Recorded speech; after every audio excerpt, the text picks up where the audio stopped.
আসসালামু আলাইকুম সবাইকে। কেমন আছেন আপনারা সবাই? সবাইকে ঈদ মোবারক। আপনাদের ঈদ কেমন কাটছে অবশ্যই আমাকে জানাবেন। আর আমার এই ব্লগটা হলো চাঁদ রাতের। ইফতারের ঠিক আগ মুহূর্তে গিয়েছিলাম হলো ক্রিমসন কাপে। যদিও বা যেতে চেয়েছিলাম অন্য কোনো রেস্টুরেন্টে ইফতার করার জন্য, তবে কোথাও কোনো জায়গা খালি না পেয়ে অবশেষে চলে আসি হলো ক্রিমসন কাপে।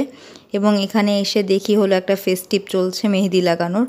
তো এক কর্নারে অনেকজন হলো মেহেদি লাগাচ্ছিল, সেটাই দেখি। তো আসার সাথে সাথেই হলো আমি আমার কফিটা অর্ডার করে ফেলি এবং অর্ডার করেছিলাম হলো আরেকটা ব্রাউনি। যেহেতু ইফতারে বেশি টাইম ছিল না, তাই বেশি সময় না নিয়েই হলো কফিটা অর্ডার করে ফেলি। যেহেতু প্রচণ্ড সেদিন গরম ছিল, ভাবছিলাম যে ঠান্ডা কি খাওয়া যায়, আর কোথাও জায়গা না পেয়ে তো ক্রিমসন কাপেই আসা হয়। তো কফিটা খেয়ে ফেলি ইফতারের সাথে সাথেই। তারপর আমরা চলে আসার ঠিক আগ মুহূর্তে আমাদেরকে একটা ছোট্ট গিফট তারা দেয়, সেটা হলো ঈদ কার্ড। অনেক দিন পর কারো কাছ থেকে ঈদ কার্ড পেলাম। ছোটোবেলার পর থেকে তো কোথাও থেকে এখন আর ঈদের কার্ড পাওয়া হয় না। তো যাই হোক, বাসায় এসে হলো রান্নাবান্না শুরু করে দিই। তো আজকে আমি হলো ফিরনি রান্না করব। এর জন্য আমি হলো রাঁধুনির 2টা ফিরনি মিক্স নিয়েছিলাম এবং চুলায় হলো 2 লিটার দুধ আমি হলো গরম করে এই ফিরনি মিক্সটা ঢেলে ফেলি। মূলত এই রান্নাটা সবাই জানে। রাঁধুনির ফিরনি মিক্সটা দেখা যায় এখন বেশিরভাগ বাড়িতে ইউজ করা হয় এবং এটা এত ইজি, আমাদের লাইফটাকে অনেক বেশি ইজি করে দিয়েছে রাঁধুনির প্রত্যেকটা জিনিসই। যাই হোক, তারপরে হলো আমার ফিরনিতে একদম 20 মিনিটের মধ্যে হলো রেডি হয়ে যায়। তো সেদিন আমি একাই সব রান্না করি। তারপর হলো আমি কুনাফা রেডি করি। কুনাফা মেকিংয়ের সম্পূর্ণ একটা ভিডিও আমার কাছে ছিল, তবে জানি না কিভাবে জানি ভিডিওটা আমার ফোন থেকে ডিলিট হয়ে যায়। এখন যখন আমি ভিডিও এডিটিং করতে বসছি, দেখলাম যে একটা ভিডিও আমার ফোনে নেই। তো যে কয়টা আর কি কুনাফার ভিডিও ছিল সেটা দিয়ে আমি হলো ব্লগের মধ্যে অ্যাড করে ফেলি।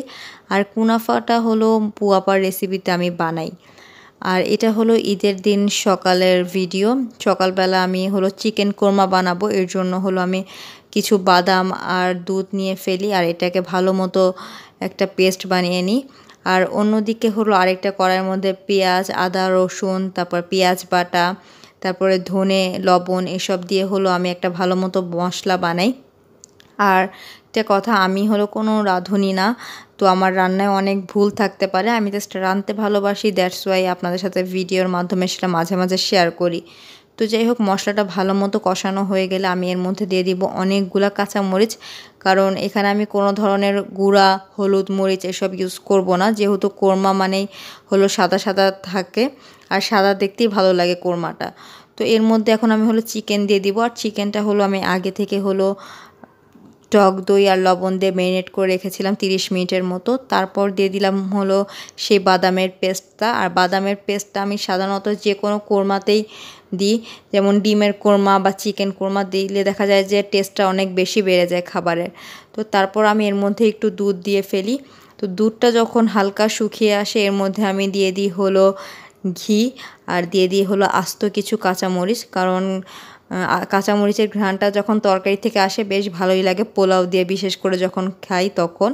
তো এই তো আমার হলো একদম সিম্পলভাবে আমার নিজস্ব একটা রেসিপিতে হলো আমি এই চিকেনের কোরমাটা রেডি করি। আর আপনারা যদি কখনও আমার রেসিপিটা ট্রাই করেন অবশ্যই আমাকে কমেন্ট করে জানাবেন। আর তারপরে ঈদের দিন সন্ধ্যাবেলা আমি একটু বাইরে বের হই। তো বাইরে বের হওয়ার তেমন কোনো প্ল্যান ছিল না, হঠাৎ করে মন চাইলো যে না, সারাদিন বাসায় আছি, একটু বাইরে বের হয়ে, জন্য বের হওয়া।